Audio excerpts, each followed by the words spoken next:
Cheers. Let's look at those lines there. That's a bit of an indicator to see your shoulders now, yeah? So the right hand one, much more level with the shoulders. They're still not left shoulder down, despite what it feels to you, yeah?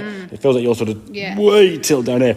But your left shoulder tilted back as it was there now, as you came in the golf ball. And this is a lot what we've done with the long game. This is fine for long game when your foot's back here. Obviously going to be a bigger sort of position in terms of your setup. But it's a full swing where momentum and movement in a full swing is going to be going in this direction, yeah? So you start off in that sort of slightly tilted position, make your full swing and move that way. With a chip shot, we don't want to create that momentum because the ball will just go too far, yeah? We want these softer shots that come off the club face, a little bit more lift, slightly softer landing, okay? So you can see, opened up that left foot, pressure down through that left foot, so your shoulders being more level now. So when you swing this club now as you come into impact, again, a little bit of hinge with the wrist as they go back, so you're pushing the pad of this thumb down, as we said, so that club goes up nicely. Now as you come back to the golf ball, the club, as we can see, is coming down into the golf ball. Really good strike of the golf ball. If the club came off the club face, that club now is almost beating the golf ball to the end of the screen now, yeah? That's how much softer that ball's come off the club face. Next frame now, the ball's still in view. Still in view, yeah? Whereas if you catch this one a little bit thin, that was not boundary fair, but that ball's gone a bit further there, okay? But the shoulders were leaning back, okay? So leaning back on this one, okay?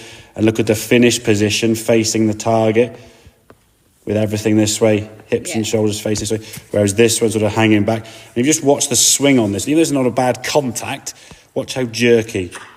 It's a bit of a, and that's the recoil back, okay? And again, even before that ball has finished its journey, you've hit it, it's in the air now, you weren't happy with it, you hit the ground behind the ball, and now you're looking for the next ball, yeah? We all do it. It's like, oh, next one, yeah? Whereas if you look at this one, in terms of the swing, yeah? A little bit smoother, turn the torso. Stay there, don't move. Yeah.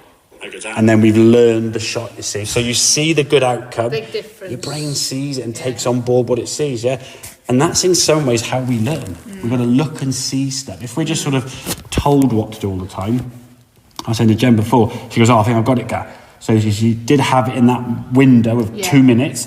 We then did something else, hit a few long shots, and then came, okay, right, now see if you can do it. And the first one was all right, then the second was good.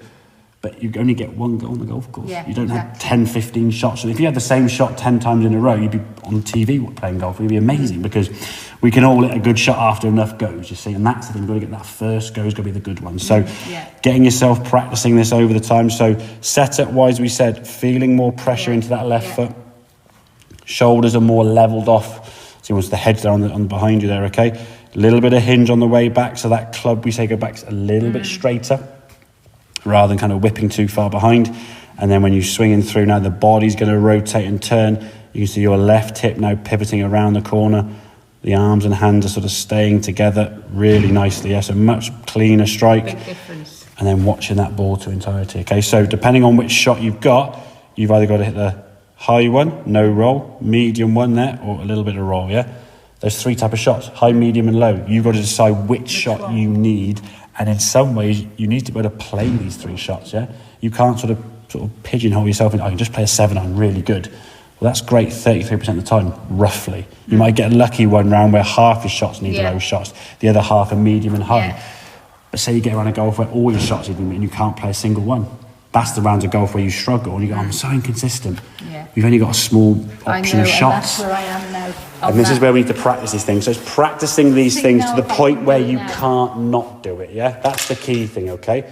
Learning something is being able to do it straight away the first time round rather than just being shown what to do it after a few practice swings, and then we can do it, okay? So pressure into that left foot, shoulders are levelled off. That's it, good.